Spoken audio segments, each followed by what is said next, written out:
Made it to Pennsylvania. Got my license ready to go. And state or some public land out here. And of course, it's foggy, cold.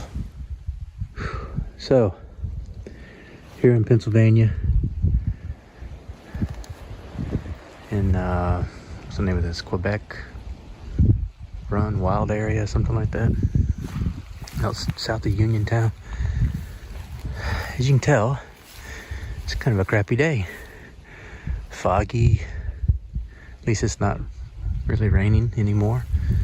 It's cold, upper 30s. I didn't bring a whole lot of warm weather clothes. I got about everything I got on right now just to stay warm. I'm gonna call here a few times, and a really off chance something will gobble today, or even just anything here. So, about to find out.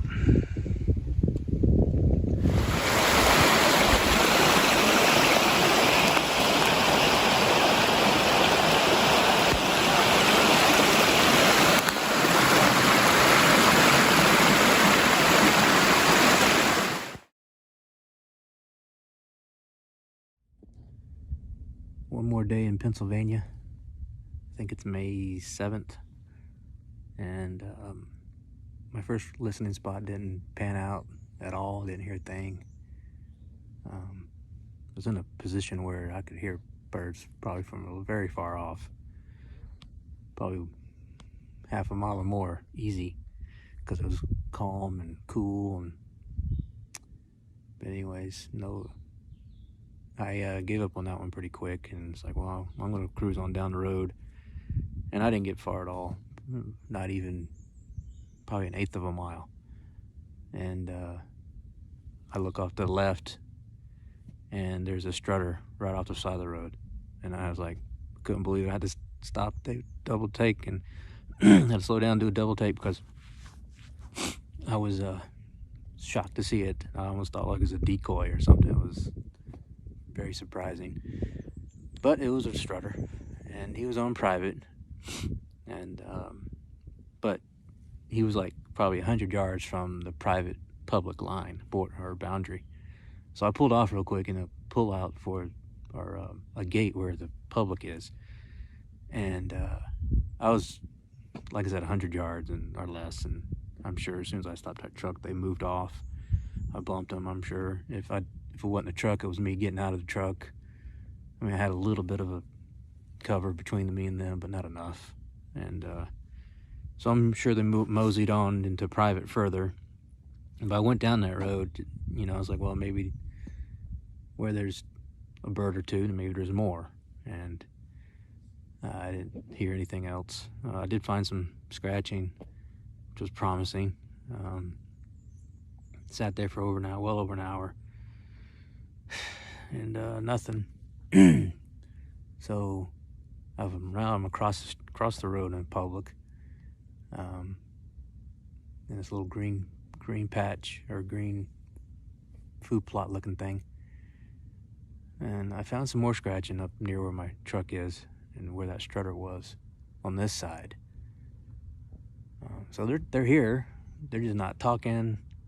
They're probably freezing like I'm freezing. I'm literally freezing my butt off right now because the ground is cold and wet.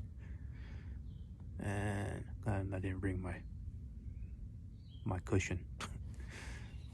So I was just going to walk around, but then I saw this spot. It's like, I should sit down for a while and call. Maybe something will come up. But absolutely no luck in Pennsylvania so far.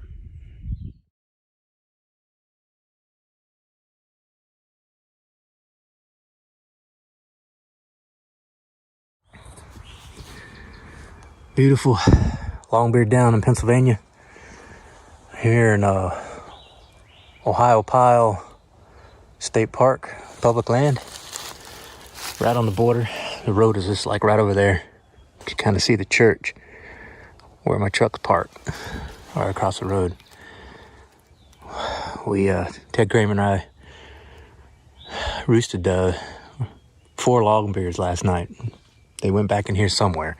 Couldn't get them to gobble on the roost, but we saw them back that way. And with 2 or 3 hens, And luckily the longbeards came across the road over here to the public. And the hen stayed on the other side of the road. So I was like, all right, I can get between the two of them somehow. And I think what this one was doing, he was making a beeline back the way they came yesterday to get back across that road to those hens possibly. So, but I cut him off early. I mean, he hit the ground at 5:56, something like that. Wasn't even 6 o'clock yet. And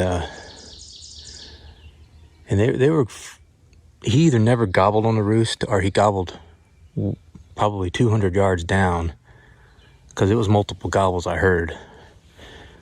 Of course, multiple gobblers across the street actually on private.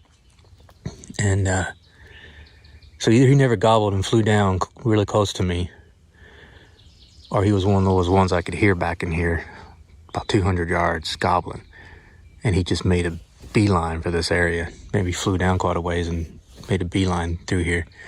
I just happened to be right where he wanted to go.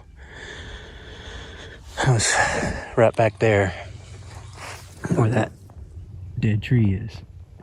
That's falling down. Right there, sitting right there. I was actually right back in here about 30 yards back, thinking they would be roosting back in here, but they never. I don't think they did. They were back this way, further. They got further than we thought the other day, or last night. So they were back in here roosted somewhere. I thought they would be in here, so that's why I set up back there. And so I heard them gobbling over here, and I was like, well, guys, I gotta get a little closer. So I get up and I move about 30 yards, and I hear him gobble close. I'm like, I didn't know if he was in the roost. I thought he was in the roost because it was so early, but he had to be on the ground when I first heard him. So I was standing there. I was like, man, I gotta sit down. So I sat down right there where that dead tree is. I said, I gotta sit down real quick and hope I didn't get busted. And I didn't. He was on the ground, so he must not have seen me. Gobbled twice coming through here. I never even called once. And he actually happened to stop right here. And I don't know why he stopped, but he did. Gave me a shot, and I shot. It was still so dark I could see the muzzle blast really, really well coming out of my gun. I wish I had that on video. But he came in a lot quicker than I thought. I didn't have time to put the Tacticam on, or I even got my tripod camera on over there. Crazy. Amazing how fast these things happen. But I'm really happy too, because the weather's going to turn bad here in a few hours and rain all day. So that gives me time to go back to the camper and kind of just chill, maybe take a nap before I get on the road back home. But thank you, Lord above, for this.